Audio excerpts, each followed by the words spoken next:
নমস্কার সবাইকে। আজকের ভিডিওটা আমি একটু অন্যভাবে শুরু করছি। আজকে কোনো হাসি দিয়ে শুরু করতে পারলাম না। তোমরা ভালো করে দেখো, এই গাছগুলো আমি কত যত্ন করে লাগিয়েছিলাম।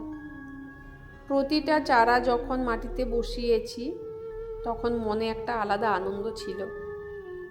মনে হচ্ছিল এই ছোট্ট গাছগুলো একদিন বড় হবে, আমাদের উঠান ভরে যাবে সবুজে, ছায়া দেবে, ফল দেবে, পাখি বসবে। কিন্তু আজ হঠাৎ করে বানরের দল এসে সব এলোমেলো করে দিল। এই ডালটা দেখুন একদম কচি ছিল, এই পাতাগুলো দেখুন একবারে ছিঁড়ে ফেলেছে। সেদিন দাঁড়িয়ে দাঁড়িয়ে শুধু দেখেছি আর মনে হচ্ছিল এত কষ্ট করে কী লাভ হলো। তোমরা হয়তো ভিডিওতে শুধু ফলাফল দেখো, কিন্তু এর পেছনের গল্পটা খুব কম মানুষ জানে। এই গাছগুলো লাগানোর আগে মাটি তৈরি করেছি, পুরনো শিকড় তুলে পরিষ্কার করেছি, সার এনেছি, রোদে পুড়ে কাজ করেছি। কতদিন সকাল সকাল উঠে জল দিয়েছি, কতদিন বৃষ্টি আসবে ভেবে অপেক্ষা করেছি। একটা গাছ বড় করা মানে শুধু একটা গাছ বড় করা না, এটা একটা ধৈর্যের পরীক্ষা। আজকে যখন দেখি ভাঙা অবস্থায় মনটা সত্যিই ভেঙে যায়। কিন্তু তারপর হঠাৎ একটা কথা মনে হলো, আমাদের জীবনও কি এমন না? আমরা একটা স্বপ্ন বানাই, অনেক কষ্ট করে গড়ি, কাউকে বিশ্বাস করি, ভবিষ্যতের পরিকল্পনা করি। তারপর হঠাৎ কিছু একটা এসে সব বদলে দেয়। কেউ আমাদের ভুল বোঝে, কেউ পাশে থাকে না, কেউ হেসে উড়িয়ে দেয় আমাদের পরিশ্রম। তখন মনে হয় সব শেষ। কিন্তু আসলেই কি সব শেষ?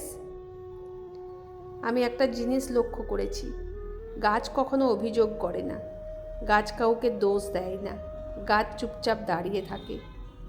ডাল ভাঙলে সে নতুন ডাল বের করার চেষ্টা করে, পাতা ছিঁড়লে সে আবার সবুজ হতে চায়। আমরা মানুষ হয়েও এত সহজে হাল ছেড়ে দিই, কিন্তু একটা গাছ সে শেষ পর্যন্ত চেষ্টা করে যায়। আজ আমি নিজের সাথে একটা প্রতিজ্ঞা করেছি, যতবার এই গাছ নষ্ট হবে আমি ততবার আবার ঠিক করব। যতবার বানর আসবে আমি ততবার নতুন ব্যবস্থা।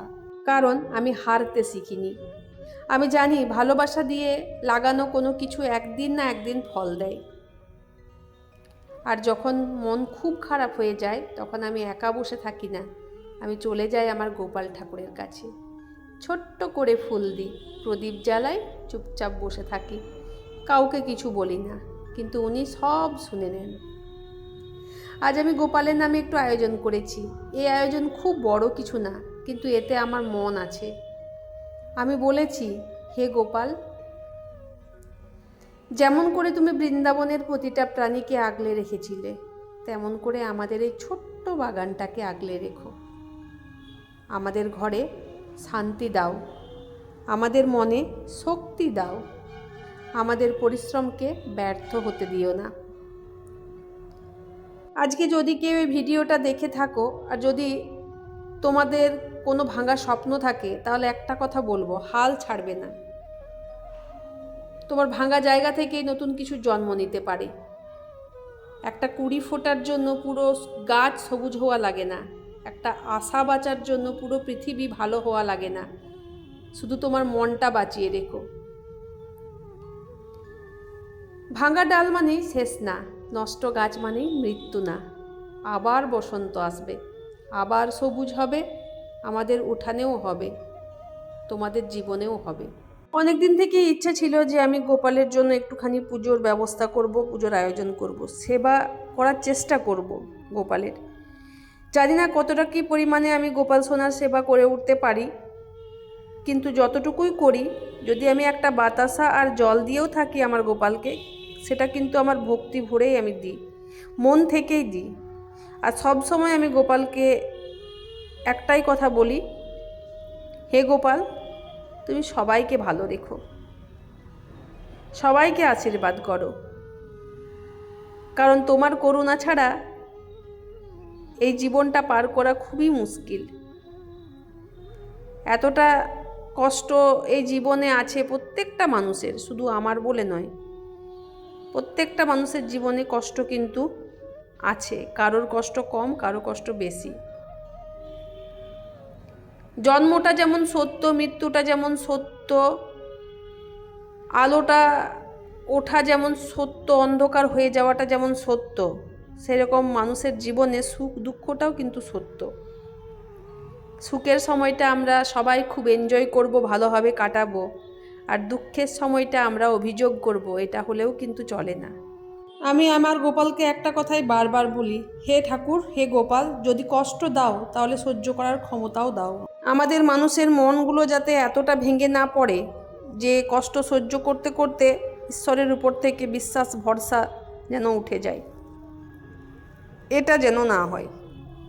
কারণ আমরা অনেকেই দেখেছি, যদি একটু কিছু আমরা আঘাত পাই, হে ঠাকুর তুমি এটা আমার করলে না, কেন করলে ঠাকুর, অভিযোগ করি।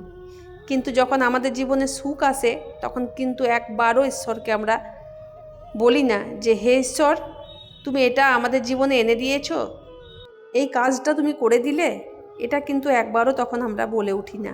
হ্যাঁ, অনেক অনেক পরিস্থিতি আসে যখন মানুষ সত্যিই খুব ভেঙে পড়ে, সত্যিই তখন কোনো কোনো সময় ঈশ্বরের উপর থেকে ভরসা বিশ্বাস উঠে যায়। তো আমি আমার ব্যক্তিগত জীবনের অভিজ্ঞতা থেকেই বলছি সবাইকে যে যত যা কিছুই হয়ে যাক, ঈশ্বরের উপর থেকে বিশ্বাস আর ভরসা তুলে নিও না। কারণ তিনিই একমাত্র যিনি তোমাকে সঠিক রাস্তা দেখাবেন, যিনি তোমাকে এগিয়ে নিয়ে যাবেন। আমাদের মানুষের ভরসাতে কোনো কাজ কিন্তু হয় না। কারণ মানুষ বলে যে আমরা আছি, থাকবো, সারা জীবন রয়ে যাব, কিন্তু সেই মানুষটাই একসময় এমন পাল্টে যায় যে তোমার ছায়া ডিঙোতেও সে আসবে না, সে ঘৃণা করবে, ভয় করবে। কিন্তু ঈশ্বর তোমার হাতটা শক্ত করে চেপে ধরে থাকবে তোমার মৃত্যুর দিন পর্যন্ত। তাই ঈশ্বরের উপর কেউ বিশ্বাস হারিও না। আমার ব্যক্তিগত অভিজ্ঞতা থেকেই বলছি, ঈশ্বর আছেন, ঈশ্বর ছিলেন, ঈশ্বর থাকবেন তোমার হাতটা চেপে ধরার জন্য, তোমার মাথার উপর। যিনি কোনো অভিযোগ করবেন না, যিনি কখনো বলবেন না যে এটা কেন হলো না।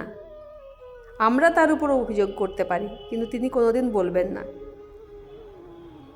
তো যাই হোক বন্ধুরা, অনেক কথাই বলে দিলাম।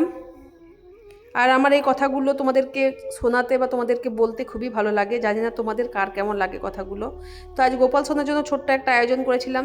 তোমরা তো দেখলে, আমার ছেলে পুজো করলো, ছোট্টখাটোভাবে আয়োজন করেছি, মন থেকে করেছি, অনেক ভালোবাসা নিয়ে করেছি, অনেক ভক্তি নিয়ে করেছি। জানি না কেমন হয়েছে ভিডিওটা। যদি ভিডিওটা ভালো লেগে থাকে লাইক কমেন্ট শেয়ার করে অবশ্যই পাশে থেকো। আমি চেষ্টা করব নতুন নতুন ভিডিও, নতুন নতুন কথা নিয়ে তোমাদের সামনে আসতে, যাতে তোমাদেরও ভালো লাগে। কারণ অনেকটা সময় কি হয়ে যায় বলো তো, এই যে একঘেয়েমি জিনিস, একঘেয়েমি তো কোনো জিনিসটাই ভালো লাগে না। সেজন্য আমি চেষ্টা করব নতুন নতুন ভিডিও নিয়ে আসার। তো চলো বন্ধুরা, আজকের ভিডিওটা আমার এই পর্যন্তই। তোমরা সবাই ভালো থেকো, সুস্থ থেকো, নিজেদের খেয়াল রেখো। দেখা হচ্ছে আবার একটা ভিডিওর সাথে।